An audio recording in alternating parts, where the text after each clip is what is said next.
Nitekana umunezero nsubire ngusuhuze nkuhakaze wo ubandanya kubana natwe ngaha kuri ino mboneshakure igushikiriza ibiriko biravugwa irya nino mu gihugu c'u Burundi ndetse no hakurya y'imbibe z'igihugu c'u Burundi mu yandi makungu. Ndaguhaye ikaze, ndaguhaye mwiriwe cange mwaramutse bivanye n'aho udukurikira uherereye kuri uwu munsi wa gatandatu igenekerezo rya kabiri z'ukwezi kw'icumi na kabiri umwaka w'ibihumbi bibiri na mirongo ibiri na gatatu. Wowe udukurikira uri mu gihugu c'u Burundi ndaguhaye ikaze nanakwifuriza kubandanya uragira ijoro ryiza ndetse n'ibihe vyiza. Ndetse yewe nawe udukurikira uri hakurya y'imbibe z'igihugu c'u Burundi ndaguhaye mwiriwe cange mwaramutse bivanye n'aho udukurikira uherereye. Utegerezwa gusa gufyonda sabone cange subscribe nawe utarafyondako hama ukabandanya urashikirwa n'amakuru, inkuru kumwe n'ibiganiro tubandanya gushikiriza biba biriko biravugwa irya nino mu gihugu c'u Burundi ndetse no hakurya y'imbibe z'igihugu c'u Burundi mu yandi makungu.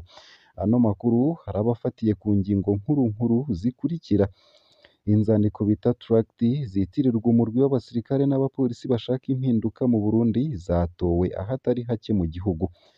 Inzandiko zitagira umukono zitirirwa umurwi w'abasirikare hamwe n'abapolisi bavuga ko bashaka impinduka mu gihugu zavyutse zitorwa kuri uyu wa gatanu mu mihingo itandukanye y'u Burundi. Hagati aho ikinyamakuru ikiriho cegereye ubutegetsi bwa CNDD FDD cari casubiriye kwandika mw'ijoro ryo kuri uyu wa kane giteguza abantu ko hari uturwi twiteguye gukwiragiza inyandiko zitagira umukono mu gihugu cose kugira dusamaze abanyagihugu bahisemwo gukurikira imigambi myiza y'umukuru w'igihugu yo mu mwaka w'ibihumbi bibiri na mirongo ine ushira umwaka w'ibihumbi bibiri na mirongo itandatu. Ikiriho womenya ko ari urubuga rukoreshwa mu gutanga amakuru ku mbuga ngurukanabumenyi, aho bisanzwe bizwi n'abatari bake ko rwegereye umugambwe uri ku butegetsi CNDD FDD.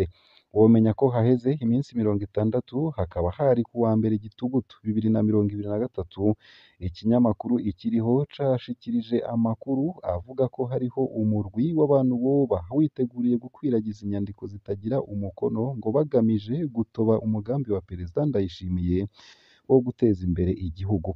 Bukeye mu bice bitandukanye vy'igihugu haratowe inyandiko zitagira umukono zivuga ko zanditswe n'uturwi rw'abasirikare n'abapolisi bahurikiye muri komite iharanira impinduka mu Burundi. Muri make uwo murwi wavuga ko hata abasirikare boja mu vyo guhirika ubutegetsi bwa Perezida Ndayishimiye ariko ko worindira ukazobabwira ivyo gukora. Mw'iryo joro ryakeye nyene ikiriho casubiriye kwandika ubutumwa busa nk'ubwo canditse ku wa mbere Gitugutu guheze.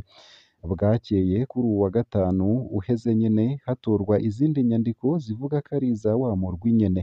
Uno munsi uwo murwi uvuga ko ugizwe na komite y'abasirikare n'abapolisi baharanira impinduka mu gihugu, ukaba wavuze mu itangazo ryawo ivyo wise amagorwa abasirikare b'abarundi barimwo muri kino gihe. Washimikiye ku mafaranga yabo ngo udahabwa neza nko mu baja mu gihugu ca Somalia mu gikorwa co kugarukana amahoro, uturusho tw'abasirikare b'abarundi hamwe n'imiryango yabo bataronswa nk'uko bigirizwa hamwe n'amagorwa y'abasirikare b'u Burundi barimwo muri kino gihe mu gihugu ca Kongo mu ntara ya Kivu y'uburaruko.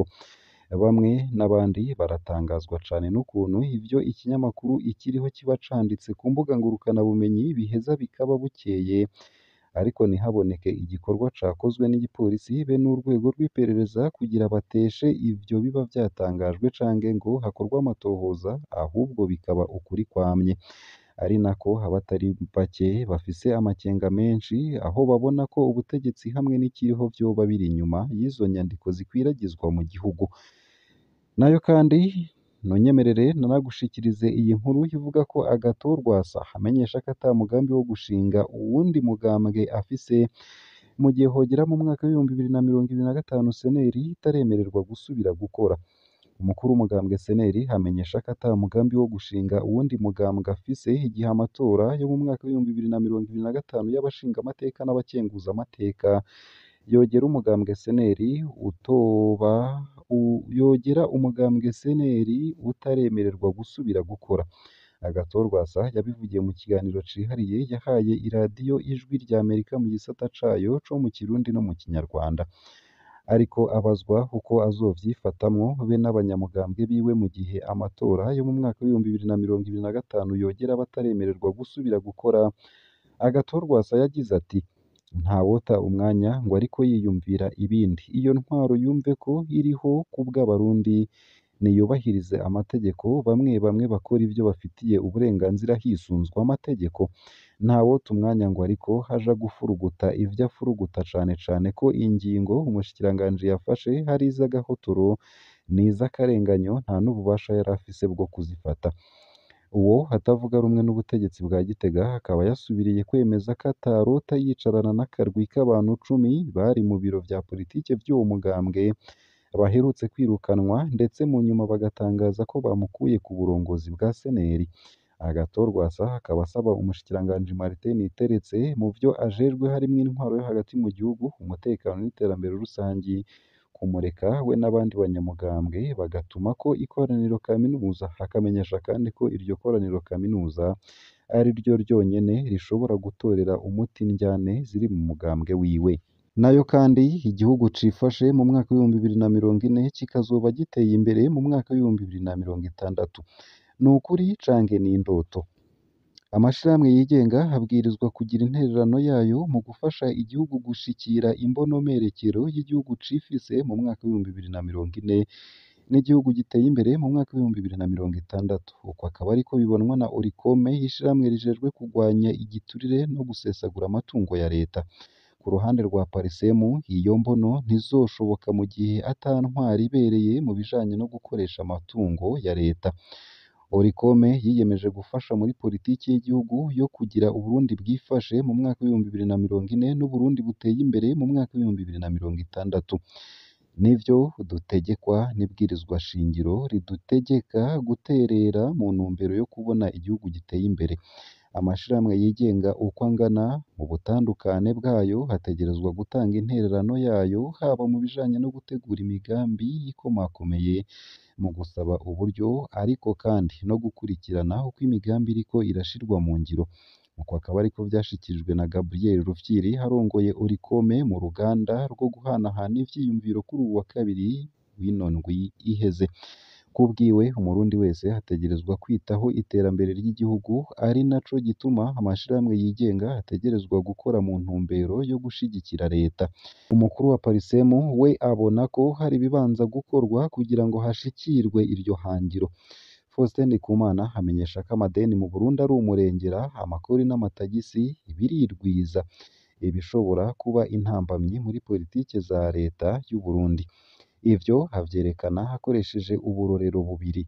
Kuva mu mwaka w'ibihumbi 2013 gushika mu mwaka w'ibihumbi 2023 turabona amakori n'amatagisi vyiyongereye cane, vyigwiza hafi na 3.5 kw'ijana. Twavuye kuri miliyaridi 500 tuja kuri miliyaridi zirenga 1,700 y'amafaranga atozwa. Haribonekeza ubukene bw'inyubakwa, ibikoresho n'abigisha mu mashure.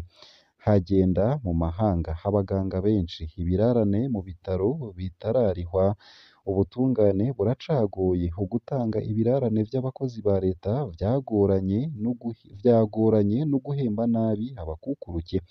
Umwimbu w'uburimyi waragabanutse cane, amabarabara ameze nabi cane. Hari amafaranga agikoreshwa mu rupfuri. Yishimikiza nk'akarorero amamiliyaridi yababa 90 y'amarundi ahabwa amakoperative kandi ari amashirahamwe yo kurwiza umwimbu.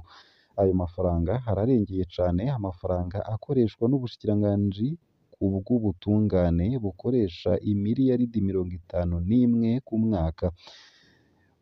Uwo akaba ari wo mwihwezo wa Faustin Ndikumana, akaba asaba leta gusubiramwo amafaranga ikoresha inyuma y'ibiganiro vyimbitse birimwo bose, no gusaba kandi ko hoshirwaho ubushikiranganji bwo gutunganya imigambi ya leta mu ntumbero yo gutegura imigambi.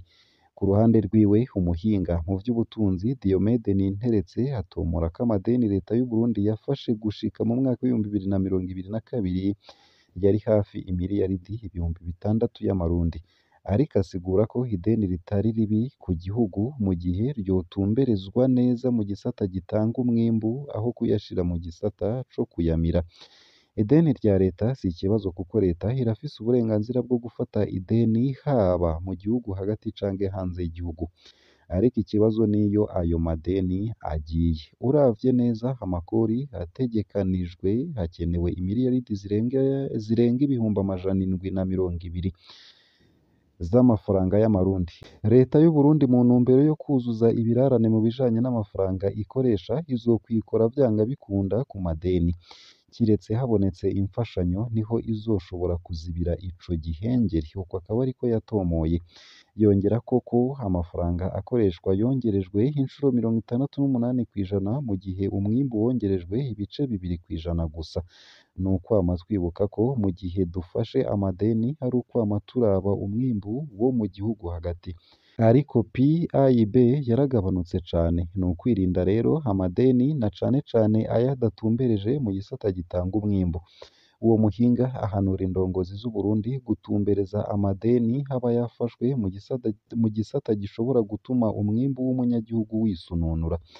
Ahanura nk'akarorero gusaba amadeni yo gucukura ubutare kuko aho biba bizwi ko umwimbu uzoboneka kandi bizozana amafaranga y'agaciro bikanatanga akazi. Ivyo bizotuma haba akarusho ku butunzi bw'igihugu nk'uko uwo muhinga yabivuze.